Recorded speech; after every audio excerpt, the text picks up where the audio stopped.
Hey there everybody, making my latest video for a machine that I can honestly say to you is rare. Very seldom do you hear me use the word rare when talking about the vintage sewing machines that I restore. And that's because most of them are not. Back in the Golden Era, when people made a lot of clothing at home, people made a lot of things, and virtually every home had a sewing machine. Now some vintage sewing machines are very collectible, and they have strong value, and they bring some good strong prices sometimes. But that's because they are very popular among people who sew. So when you're looking at things like Singer Featherweights, Singer 301s, some of the Singer 201s, many of these machines, once they're restored, they bring higher prices, and you'll see that if you ever look on an auction site.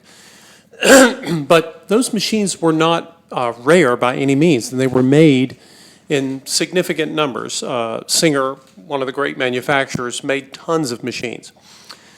Well, the Bernina Company that many of you will recognize for new machines today, Bernina is one of the only companies left that from the original era that still makes home sewing machines.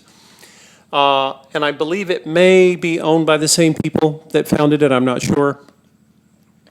But Bernina was a very small company. They made industrial machines like Singer and many of the others did. And to some degree, Bernina still is a small company. But the first Zigzag machine that Bernina produced was an industrial. And then they created this machine, which is based on the industrial head. When I talk about the head of the machine, I'm talking about the body, the primary chassis, the drive shafting gears, not talking about the motor. And if you ever look at some of the Bernina Industrials, they will look very similar to this. These machines were made just before and just after World War II. Bernina wanted to offer a domestic sewing machine for the home, and because they were small, they didn't totally reinvent everything. Now you'll notice that the tension assembly on the front for upper thread tension is very similar to other types when you're adjusting for domestic machines. The industrial version has a different set of assembly discs. But there's a knee controller option here. I don't have the rod, but there's a knee control option here. And what you're going to see is a machine that's very heavy. I don't call it industrial because the motor that is attached to it is for a home sewing machine. And as those go, this is very powerful. This is 1 1/4 amp motor. This machine has a tremendous amount of power. You can sew lots of heavy fabrics with it. Today, I'm actually going to sew a light and a medium fabric for you guys, and we'll take a break from sewing the heavy stuff. But this machine is quite strong. Again, it was the first Bernina model, along with, this is actually called the 117K, and they also produced one called the 117L. I have only ever seen one of these machines in 7 years. It was the L version that I restored. And now I've got a K version, and I have worked really hard to overhaul it, go into the systems, and getting it ready to sell. So on one hand, you can say, well, it's a straight and a zigzag machine, as are many vintage machines. But for those of you who also enjoy the collecting of machines, this machine is truly rare. And again, it's something you almost never hear me say about a sewing machine that I've restored. There are very few of these in the United States. In fact, I think there are very few of them in Europe. And the reason is that, Bernina was a little company. They were tiny. They didn't have the distribution and marketing power that Singer had. Like a lot of imported machines, when this machine was sent to the United States and they were selling them here, they would be retrofitted with the electrical system that was compatible with the United States. So they didn't send over the motors. The motors were almost always sourced in either the United States or Japan. So that's very common for any sewing machine that was imported from Europe, no matter what brand. And so one of the things you'll notice here on the Bernina logo, this is written in Swiss, but it's referencing Steckborn, Switzerland, which is where it was produced. And this was the original logo for Bernina. And it's kind of a cool set of controls. You have reverse over here on the right. You have a bobbin winder on the upper right, and that's pretty common for most vintage machines. And then your zigzag control is actually, let me pull my needle up, is actually controlled here. So if I want to come wide, I can. I come back over, I have straight stitch. So incredibly simple. And again, your tension adjustment is up here. The bobbin is underneath. It takes a Bernina vintage bobbin, and I actually have a number of bobbins. But you want to use metal, and I have quite a few. And let's see, you'll get 5 bobbins. And then there's something else that you'll want to note. Of all the vintage sewing brands, Bernina's have their own foot or their attachment system. And Bernina's have both the new system and the old. The old system is the one that you see here. And Bernina feet, you can buy them on eBay and Etsy. They're all over the place. They're not hard to find. And they'll normally sell for about 12 bucks a pop because they're still made in Switzerland. Even the new versions of these are. So anyway, you can, I misspoke, not the new versions. The new feet that Bernina produces are still made there. But you can use, and I'm including for you guys, and basically this is an adapter. So if you want to use low shank feet and you don't want to invest in, the Bernina specific feet, you don't have to. You use the adapter. This goes up where the old style Bernina feet go, and then you can attach low shank feet. And so, all day long with that. So that's a nice option for those of you.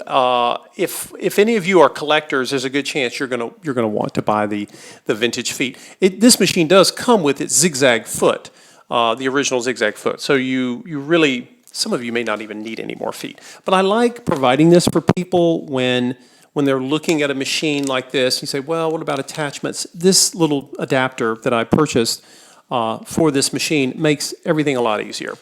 There's a PDF of the manual that you'll get, which is a very useful thing to have. The machine is just incredible and remarkable. Anyway, I'm going to do some sewing for you guys. I'm going to show you right now straight stitch. We'll look at its straight stitch quality. Right now it's set on a long straight stitch.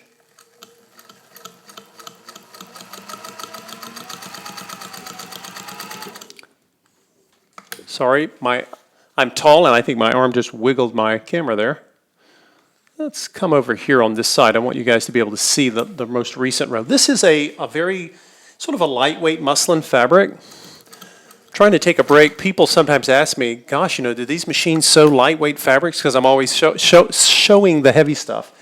And in fact, they do. They do a great job. You can sew pretty darn quickly with this if you choose to. I'll pull this out so you guys can see.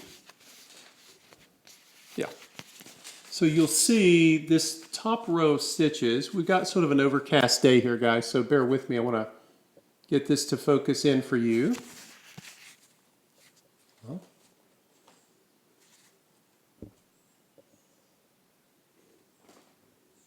There we go. I wanted to make sure you could see those stitches.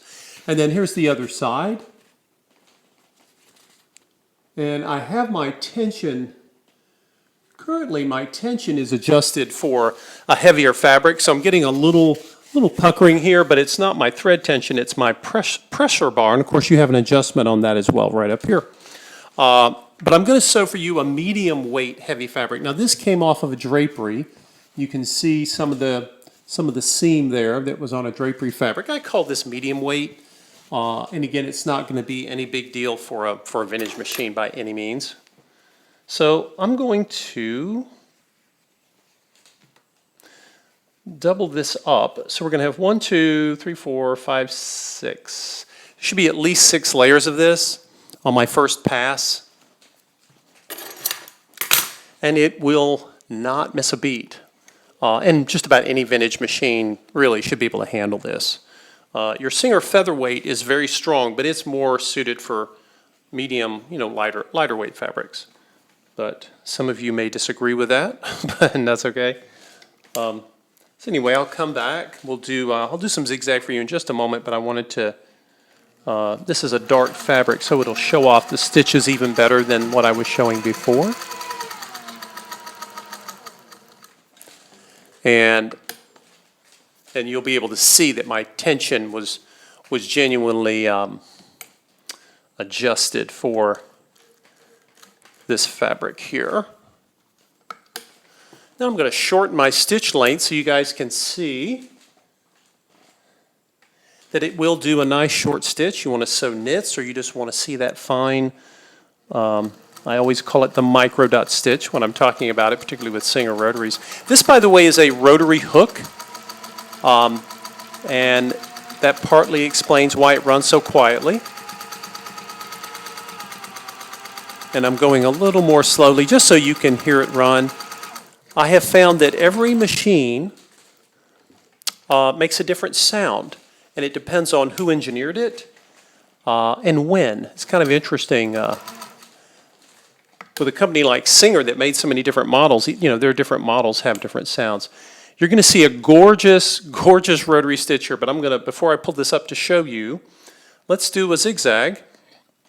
And I'll come over and we'll do the wide zigzag because that'll show up easier for you on camera.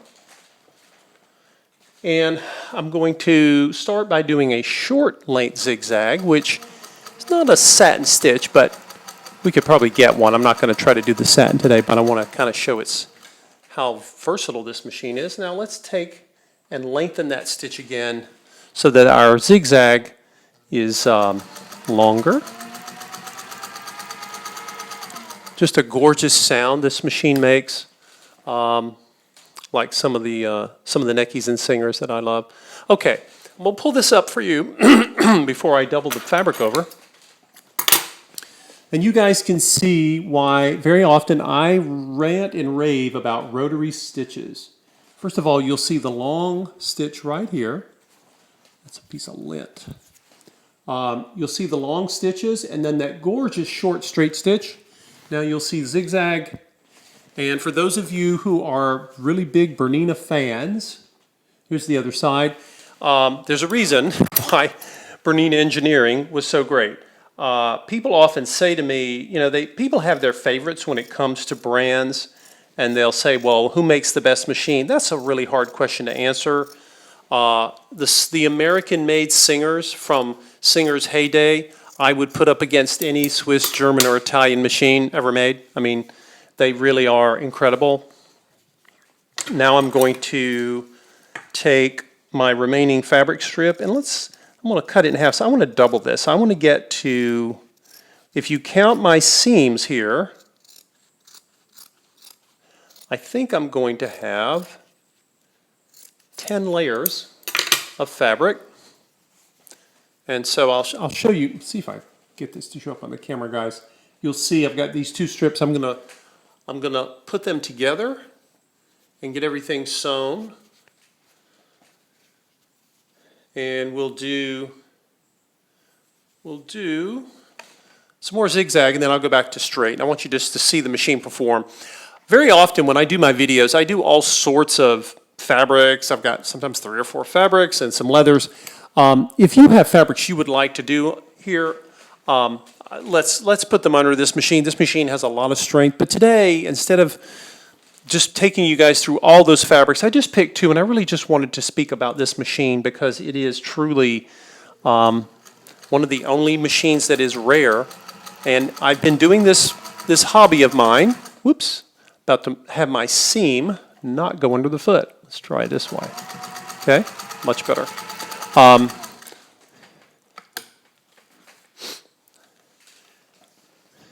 I've been restoring sewing machines for 7 years now, and I'm serious when I tell you this is only the second of this Bernina class machine I've ever seen. They just didn't sell many. They were little, they didn't have a lot of big sales force, and they were primarily an industrial sewing machine company, as was Necki, as was Pfaff in Germany, and as was Singer. So they kind of got into domestic sewing machines a little later. Let's go back, and you'll see, pull my needle up, and literally I want to go back to straight. I swing over, I'm done. I love the simplicity of most vintage machines. There's exceptions, but most of them are just beautifully simple to operate. So I'm going to come over here on this side, get a nice run, make sure that my seam goes under my foot. And you'll notice that my pressure bar pressure is adjusted for a medium weight fabric, because you'll notice there's no puckering on this fabric.